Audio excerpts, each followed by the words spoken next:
But now it's time to move on to defense and cybersecurity.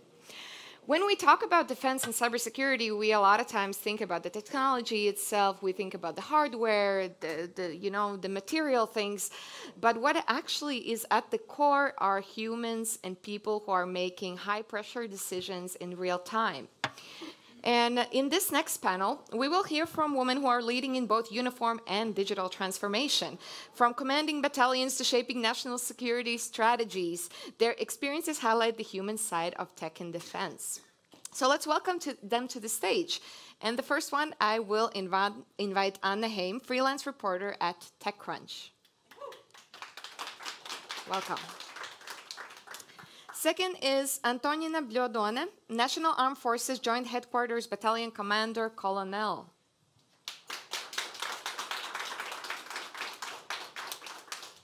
Liene Vituola, co-founder at Oruga.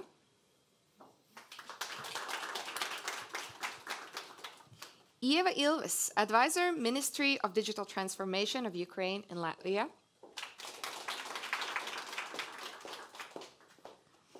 And Beate Krause-Chebotar, CEO of Immunity.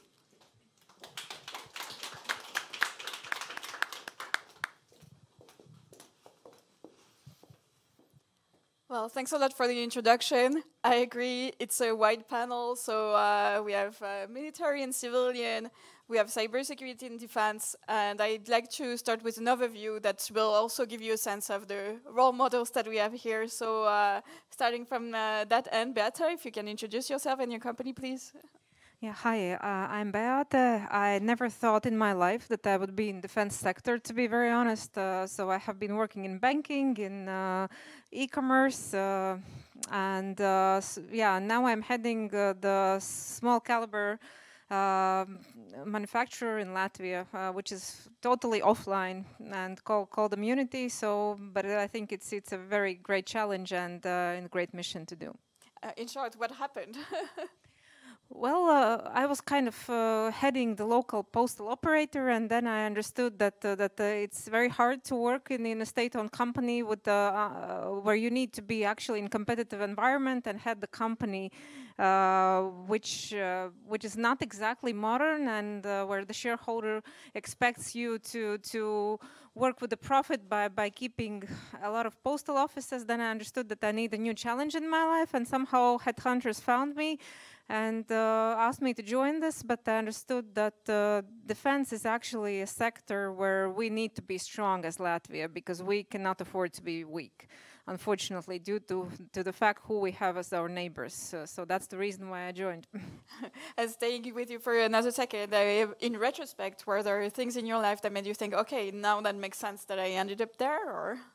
Oh yeah, absolutely. Because I think that that me and now I have a great team. We can really make an impact and actually have Latvia as a leader in manufacturing in the middle of the Baltic states. I think that give us one more year and then we will show a really great result. Great. Well, Yeva, your turn. Similar questions. Yes, hi everyone. I'm from Latvia, but I worked for the last 2 years with Ukraine on digital policy and cybersecurity. And my professional career, I've been always around security policy. I started in mid-90s working for Foreign Ministry, and I worked on security policy department called back then. And we had in profile disarmament, arms control, NATO, OEC, and then different international institutions, all related to security policy packed in one department. But sort of biggest job back then in 90s was Latvia's integration into NATO or membership into NATO. And I think I have been, not because I have consciously decided that I want to be security defense policy expert or work in that field. I actually wanted to work in foreign policy, and that's where I started.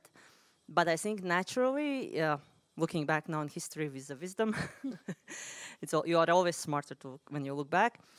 I think that, I mean, it makes sense because the most critical role for foreign policy or task of our foreign policy back then, and also as it stands today, is actually Latvia's security. And so foreign ministry's goal number one is and should be a security policy, whichever institutions that require.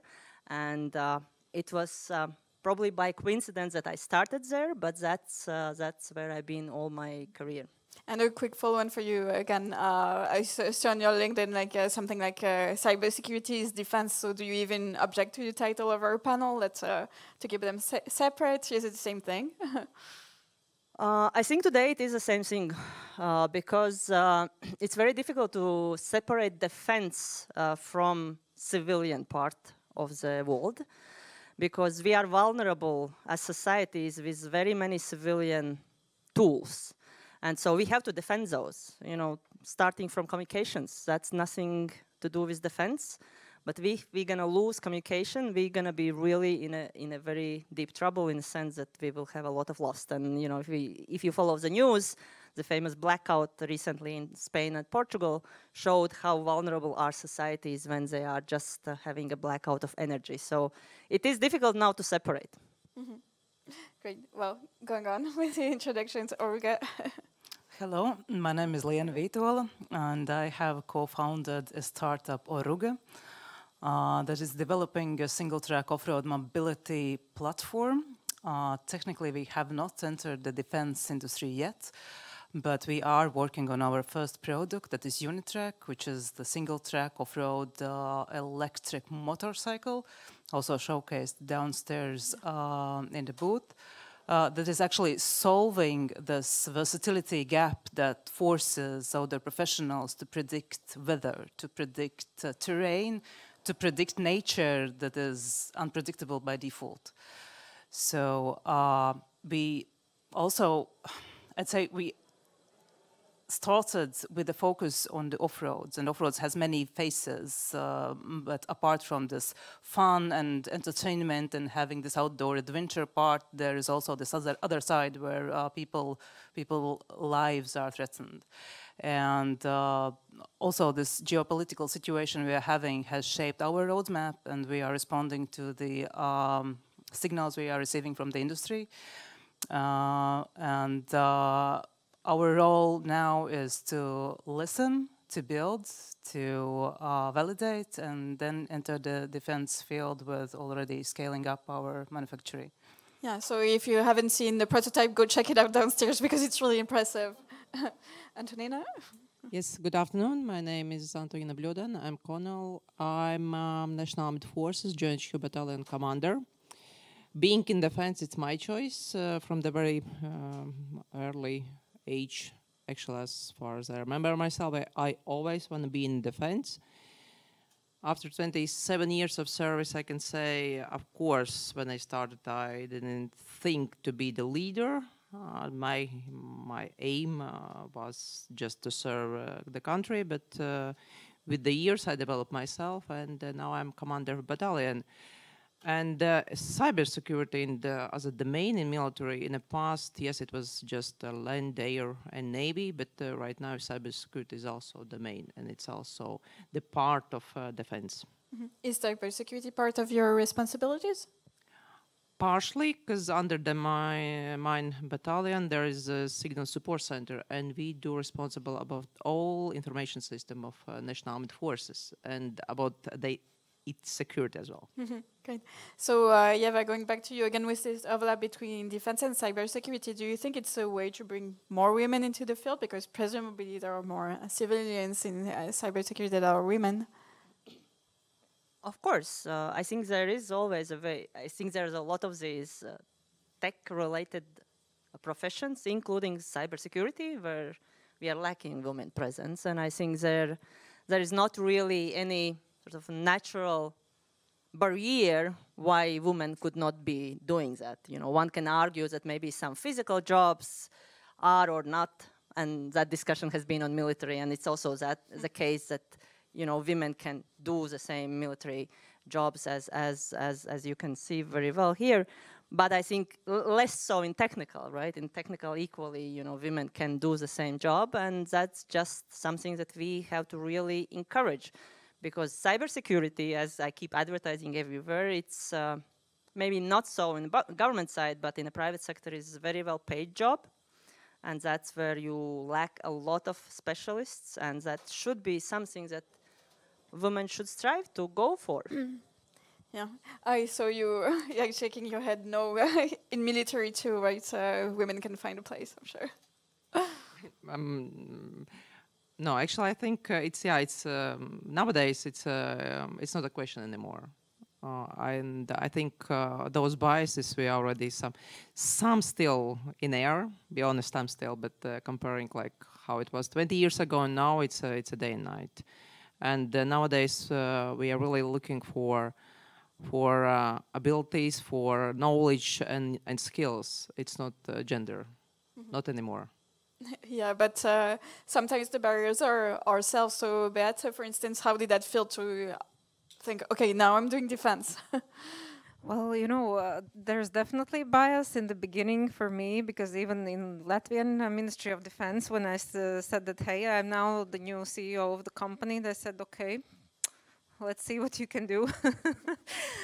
Okay, then now I have built the trust, but of course it's a very manly business, and the funny thing is when you arrange meeting with foreign partners, usually it's majority of the people in the room are men, and usually when they also don't understand, like, well, what is your name? Is it like male or female name? Then I have been in the meetings where all the men shake hands and start discussing and think that I'm like a secretary or somebody. But I mean, this is just the way it is. But it's again, I feel it's getting better. And as long as you have some track record to show, it really makes sense and people treat you differently.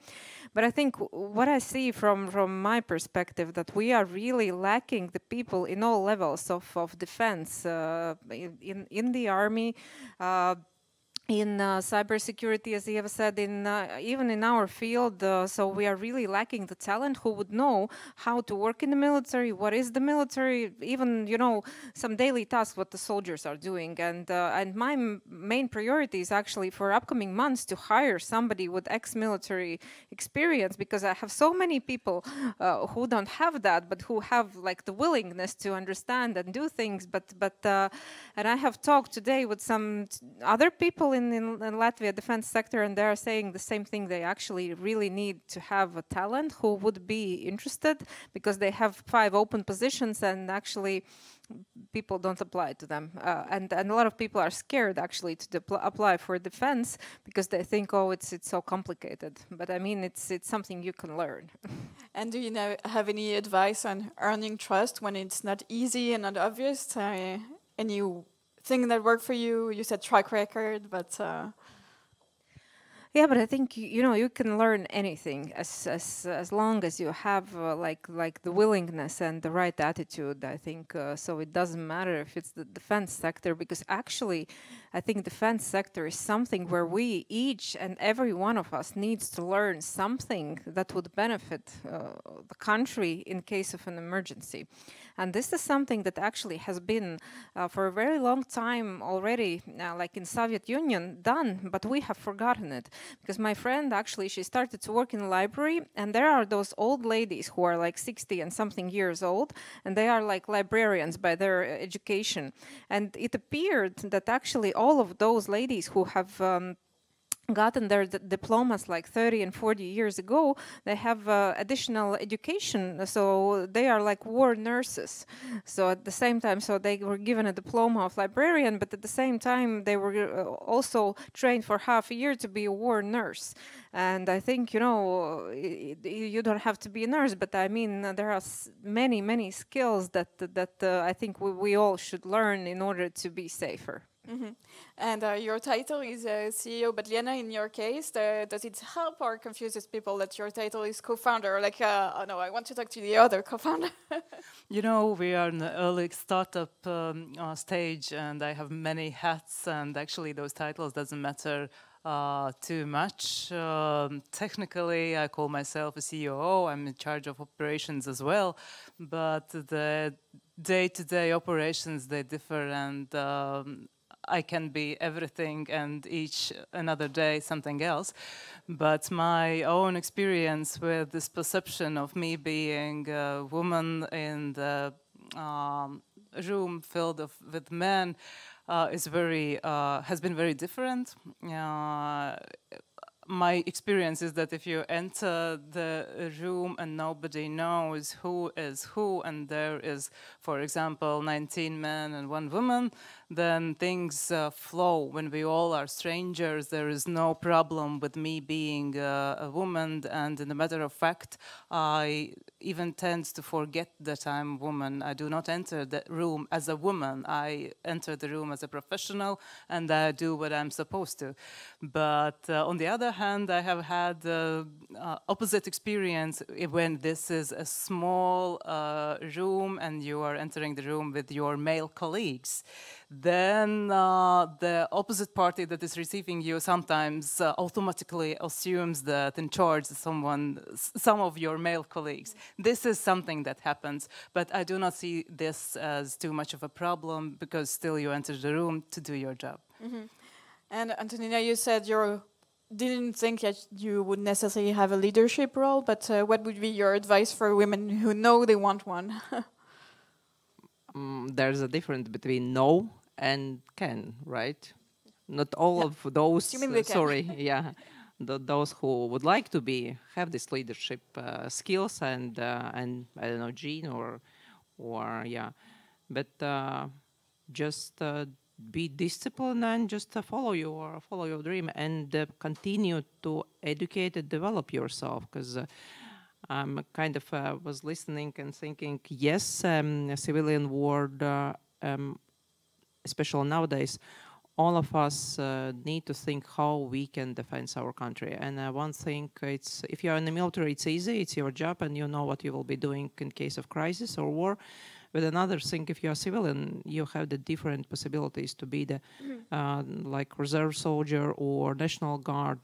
And all of us, we need to think, how to say, what to do in case if. But there's another thing what I was thinking. We are militaries, we're not like purely military. We also develop ourselves. For example, I do have the master degree in Regional Technical University in telecommunications, and we how to say, even answering the question, being a leader, you're supposed to grow every single day to learn something and to strengthen your position. Mm-hmm.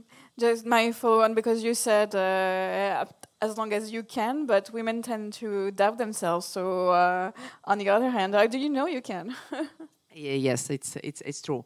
I doubt myself as well for the years, and somehow I realize even other guys was saying you're good. I said maybe not good as you, and maybe it's not my turn. But then I realized, just looking back, there was several tasks or issues, and I was somehow, I wasn't the first who said I'll be the leader, but seeing that nobody is doing, I think no.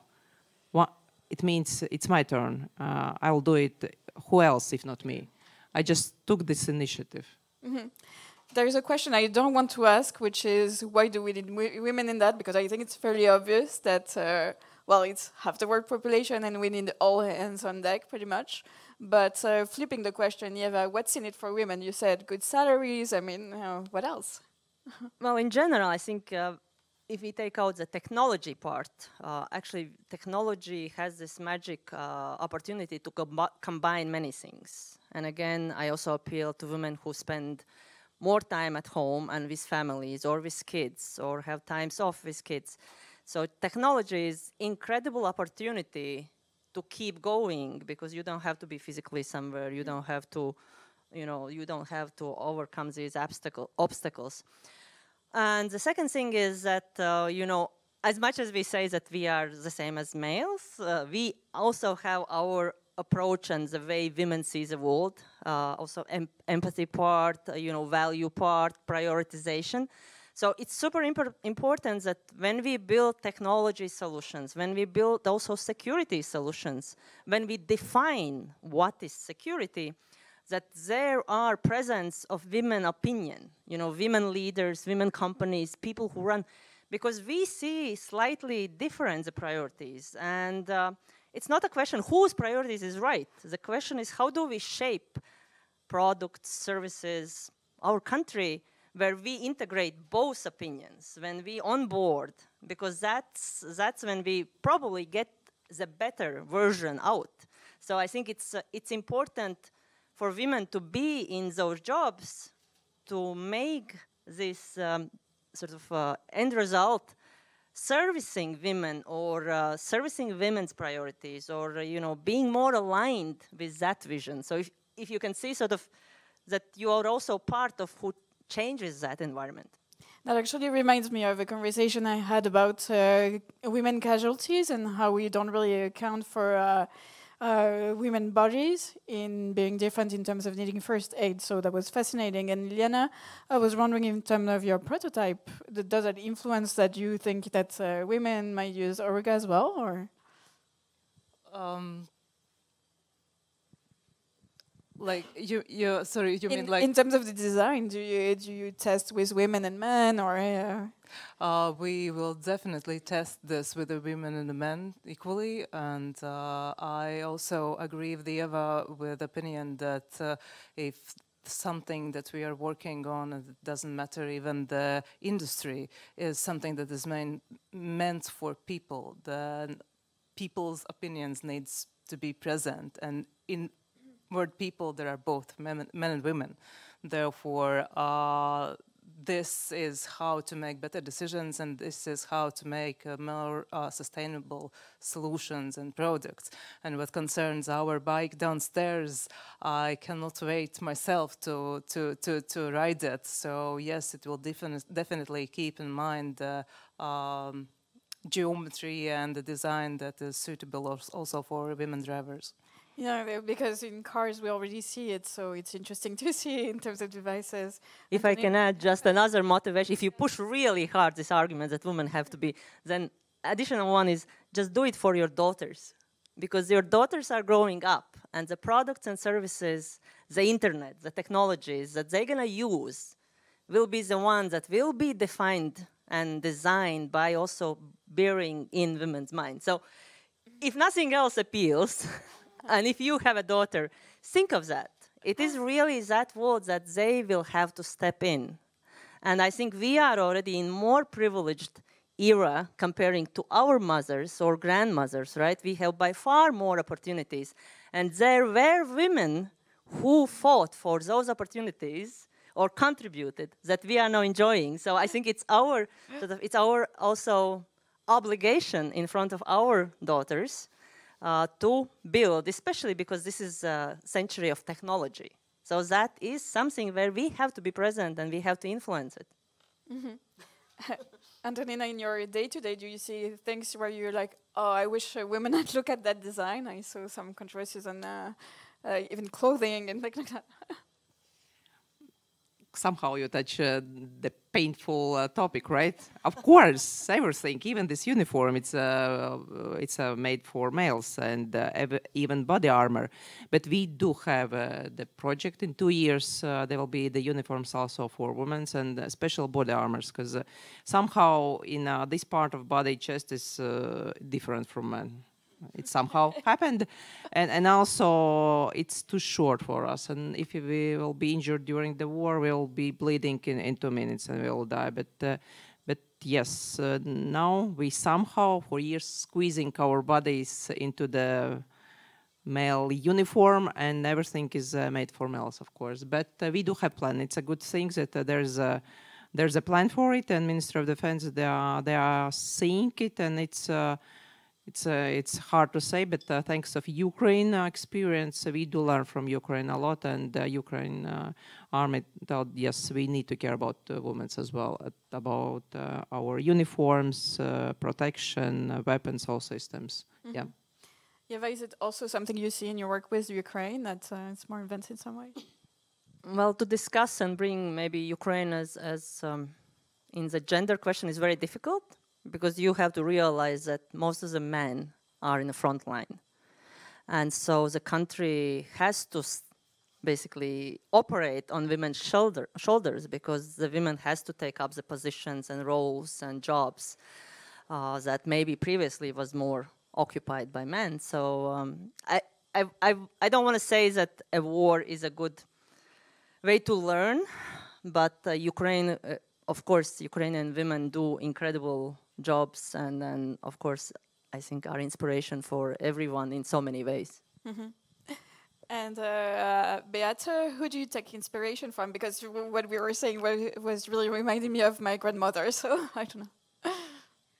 Well, you know, I usually get inspired by people around me and people who have really committed some things. And now I'm like talking about Ukraine. I'm really inspired how the country is doing. I think in so complicated circumstances, and especially with the people, because I think, yeah, we have learned a lot. I think in my area of business from Ukraine as well, and what we understand that of course.